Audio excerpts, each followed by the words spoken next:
404 and Shane and Rico, y'all are team 5. So if you open your folder right there, you'll see how it's kind of color coded. So your first run is going to be those first 3 units. See those first 3? That's going to be your first run right there, right?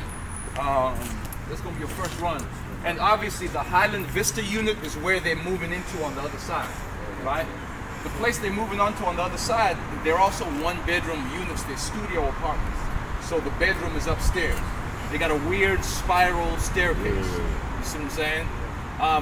Generally, I don't think we're gonna have too much of a problem because the biggest thing that's probably ever gonna go upstairs is maybe if somebody's got a king-size bed, right?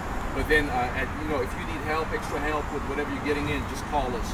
The access is real easy. You can drive up. It's all ground floor entry. There's the front door, and there's also a sliding door for like big couches and stuff like that. So the access is real easy. A lot of the people have washer and dryers where they're moving out of, but at the new place, there's no washer and dryer connections. So we're just going to leave the washer and dryers on their front patio area, right? Unless they tell us they want to put it inside. Okay. Most of the time, the apartment when we get to the destination, most of the time the residents may not be there. We're gonna have access, so it's gonna be open. So we're just gonna put everything pretty much where it goes. The couches in the living room, bedroom stuff upstairs, as simple as that. So now this is the tricky part. We're gonna be loading three units per run. So when we first head up to the pickup right now, we're gonna load our first unit, and what we gotta do is we gotta separate obviously the units, right? Yeah, we're gonna separate and tag it because we don't want to get to the destination like, man, was that John Willis or was that Mark Rogers? Stuff we first had.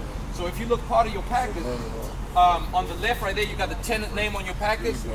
Okay, yeah. Right, and then also under there, you got these big old signs, right? So once you load the first tenant, what you're gonna take that big old sign that says Bill Wilson and stick it on the wall. And then you can take a blanket or whatever, cover it, put a bungee. We also got some cardboard runner that you can put right there, and then go and just keep it separate, and then go to the next unit. So that when you get to the drop-off, you can look on the wall that says Bill Wilson. You know, Bill Wilson is going in whatever it is, 22F. You see what I'm saying? Another thing in the packet right there is you got 2 maps, right? That first map right here that you're looking at, the one with the pink on it right there. Those are our units. Those are all the units that we're pulling from. Okay. So, for example, if you look at your first person, you got 3507.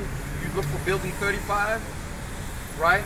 There's 35 and there's 07. You see what I'm saying? And what I try to do is I try to do the units you're doing. They're all going to be the same vicinity. Because one thing we don't want to do is we don't want to get there with these big giant trucks riding through the place trying to find, because we got tenants, that's how people get hit and so forth. So pretty much everything you're gonna do each run, they're all gonna be all in that same little area. Some of them you could probably just park the truck in one place and do all 3 of them from that one spot. Make sure you choke the vehicles. All right, and I've been buying chokes. I bought a bunch of them another time. I don't know if I gotta paint them red. I know sometimes we be on moves, and I know sometimes we forget them. So we gotta just take care of them. I'm gonna make some more.